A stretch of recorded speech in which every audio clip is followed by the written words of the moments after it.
Corinne, contes et comptines, histoires, fables et fabulettes, tout spécialement pour mes élèves. Pour cette nouvelle période, j'ai choisi de vous raconter des histoires que vous n'avez pas l'habitude d'entendre. La première, c'est celle de Baba Yaga, une sorcière, ou plutôt une ogresse très particulière. Allez, c'est parti. Baba Yaga de Taïmar Clotan et les illustrations sont de Rebecca d'Outremer. Aux éditions Gauthier Langros. Baba Yaga. Baba Yaga n'avait qu'une seule dent. Et c'est probablement cela qui l'avait rendue si méchante. Depuis son jeune âge, elle avait dû subir les moqueries de ses camarades. Et personne, pas même Papa Yaga ou Mama Yaga, ne pouvait la consoler. Malgré tout, elle voulait ressembler aux autres enfants. Elle apprit à siffler, à mentir, à rôter et surtout à mâcher avec une seule dent. Pour s'entraîner, elle mangea son chien, Wawa Yaga, car au fond, elle n'aimait pas vraiment les animaux, sauf en ragoût. Mais les enfants se moquaient toujours d'elle, et Baba Yaga devint très méchante. Le temps passait, et Baba Yaga se sentait très seule. Comme elle n'avait qu'une seule dent, et qu'elle était contre les enfants, elle en mangea quelques-uns. Elle trouva cela plutôt goûteux et décida de devenir ogresse. Au grand désespoir de Papa Yaga et Mama Yaga, qui la chassèrent dans une forêt de ténèbres loin du foyer familial. Elle ne resta en bons termes qu'avec sa sœur, Kaka Yaga, qui, pour des raisons obscures, avait décidé de changer de nom. Baba Yaga n'avait aucun ami, et tous, dans son dos, l'avaient surnommée Gaga Yaga.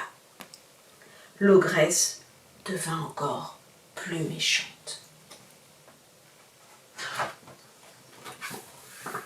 Devenue une vieille femme, Baba Yaga continuait de manger les enfants. Tarte au mouflet, rôti de momo au citron confit, boudin de mioche aux olives, lardon au lardon. Elle ouvrit alors un restaurant au bambin qui rissole. En ogresse de goût, elle avait porté une attention toute particulière à la décoration de sa maison. Mais personne ne vint. Et c'est là qu'elle devint vraiment très méchante. Un jour où l'ogresse n'avait rien à se mettre sous la dent, elle s'adressa à sa sœur, Kaka Yaga, qu'on appelait désormais Marâtre. Cette dernière s'était mariée à un gars du pays, veuf et père d'une fillette nommée Miette. Miette était jolie comme un cœur, Marâtre jolie comme un pou.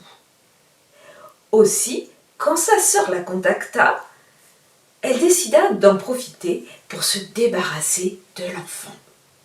Un beau matin, elle prit sa voix la plus mielleuse et lui demanda d'aller chez sa sœur, c'est difficile à dire ça, d'aller chez sa sœur chercher du fil et une aiguille pour lui coudre une chemise. La fillette soupçonna vite sa belle-mère de préparer un mauvais coup, mais Marâtre insista tant qu'elle dut se mettre en route. En sortant de chez elle, elle buta contre un crapaud. Il était si mignon qu'elle l'embrassa. Le crapaud se transforma aussitôt en crapaud qui parle. « Tu as eu raison de m'embrasser. Pour te remercier, laisse-moi te mettre en garde. Je devine que tu t'en vas chez Baba Yaga. On raconte bien des choses sur cette créature C'est une ogresse raffolant de chair fraîche qui vit dans une isba reposant sur des pattes de poulet. Elle se déplace dans un mortier et efface ses traces avec un vieux balai. On dit même qu'elle a 2 dents, mais ça reste à vérifier. Mais voyant la fille pâlir, il tenta de la rassurer. « J'ai aussi entendu dire qu'il est recommandé à celui qui va sur le chemin de ténèbres de se munir d'un ruban, d'un pot de graisse, de 2 croûtes de fromage et d'un morceau de lard. »« Écoute, crapaud, lui répondit Miette, ne prenons pas le moindre risque.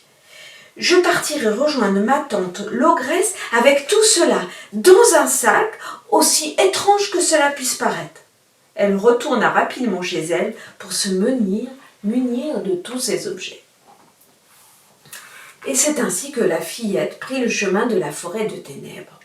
Au bout d'une longue marche, elle se retrouva face à la sinistre demeure de Baba Yaga. Miette frissonna devant le portail grinçant. Elle frappa 3 petits coups à la porte. Et Baba Yaga lui ouvrit. Mais contrairement à ce qu'elle attendait, l'accueil fut chaleureux. Sa tante s'empressa de lui ôter son manteau. Miette serra son sac contre sa poitrine. « Oh, comme ta visite me comble de joie, mon lapin, laisse-moi te débarrasser de ce sac. Que peux-tu donc transporter de si précieux ?»« Ce ne sont que quelques jouets, ma tante, » lui répondit Miette. Elle remarqua alors un filet de bave courant sur le menton de la vieille, ainsi qu'une légère lueur de cruauté dans ses yeux jaunes.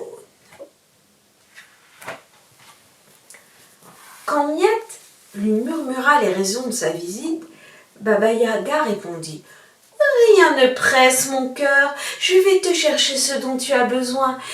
Je vais aussi te faire couler un bon bain chaud. » Miette resta seule en réfléchissant à ce qu'elle pouvait bien faire pour avoir la vie sauve.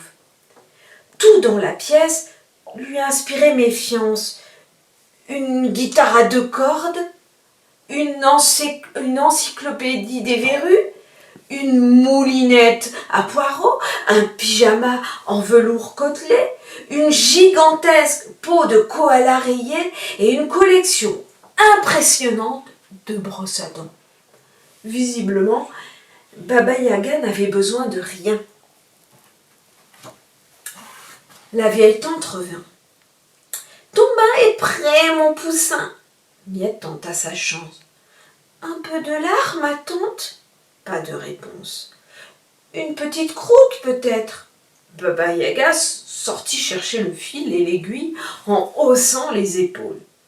Miette se glissa discrètement dans la salle de bain. Mais en s'approchant de la baignoire, elle s'aperçut avec horreur qu'à sa surface flottaient des morceaux de carottes, de patates, de petits navets. La fillette était si terrifiée qu'elle attrapa le hoquet. Il était temps de filer, et au plus vite. En sortant de la pièce, elle aperçut un chat noir et décharné. Il la fixait méchamment, de ses yeux verts perçants. Lentement, il fit jaillir ses griffes une à une dans une série de cliquements métalliques. Jling, jling, jling. Miette eut peur qu'il ne lui crève les yeux.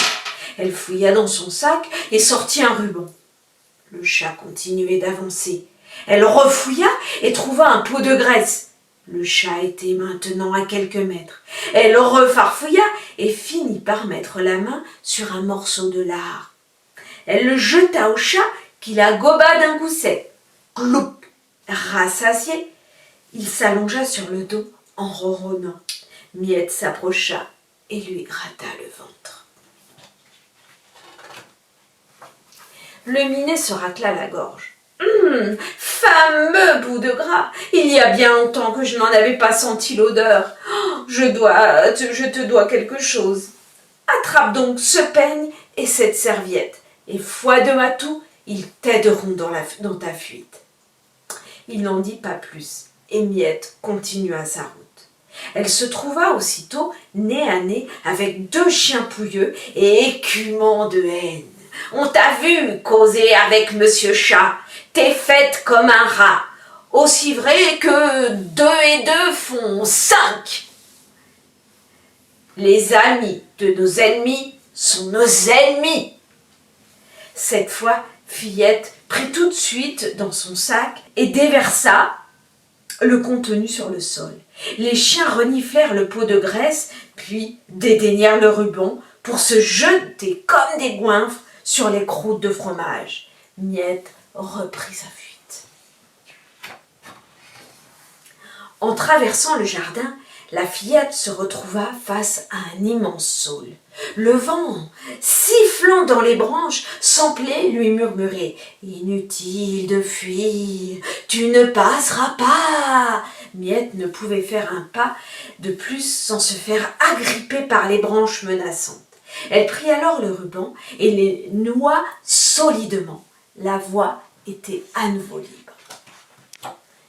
Miette se dirigea vers la sortie où l'attendait le gros portail grinçant. Elle poussa dessus de toutes ses forces pour essayer de l'ouvrir. Elle n'entendit que des grincements qui semblaient la prévenir. « Tu n'as donc pas entendu ce que te disait le saule ? Tu ne passeras pas !» Elle se servit alors de la graisse pour huiler les gonds du portail et parvint à sortir. Mais Baba Yaga s'était aperçue de sa disparition. Elle sortit de la maison en grondant. « Tu as oublié ton fil et ton aiguille, ma cocotte !» Puis, se tournant vers le chat et les chiens et le portail et le saule, « Bande de sales traites, vous avez laissé filer mon repas. Dès mon retour, il vous en cuira. » Seul le saule risqua un timide « Pas fait exprès !» Miette prit ses jambes à son cou. Baba Yaga se lança à sa poursuite. Miette fit les ventres à terre, mais bientôt elle sentit sur sa nuque le souffle brûlant de Baba Yaga qui la talonnait. Elle sortit la serviette que lui avait donnée le chat, la mit sur sa tête. Rien ne se passa. Elle la noua autour de sa taille, de sa jambe, de son bras. Rien ne se passa et Baba Yaga approchait. De dépit, Miette jeta la serviette au sol. C'est alors qu'elle se transforma en une large rivière qui stoppa net l'ogresse. Baba Yaga poussa un hurlement terrible. Elle courut chercher ses 2 bœufs qui se prélassaient dans un champ.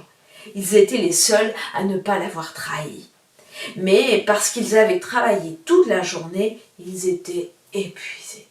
« Double ration de foin si vous buvez toute l'eau de cette rivière. » Inutile de le répéter, 2 fois, les 2 bœufs étaient gourmands. L'eau fut bue, les bœufs repus.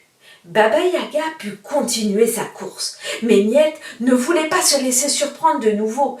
Elle saisit le peigne que lui avait donné le chat et au moment où l'ogresse fondait sur elle, le jeta au sol.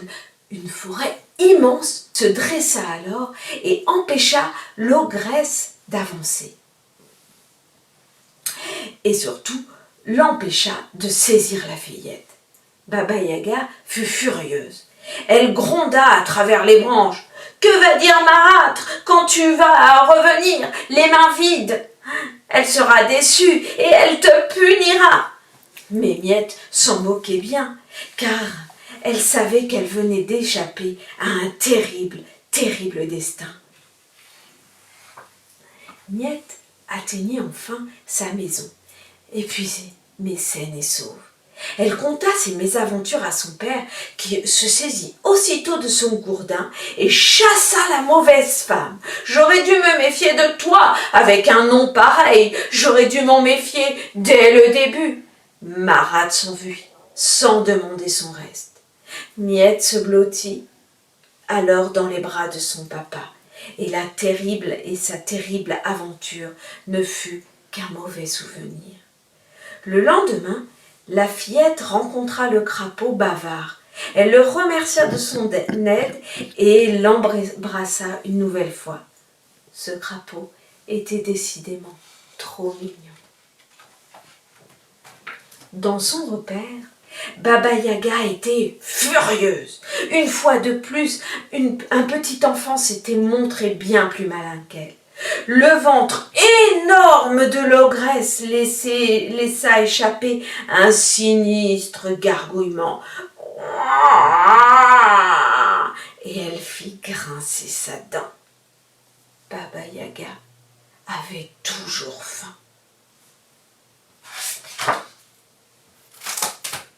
Et voilà pour aujourd'hui.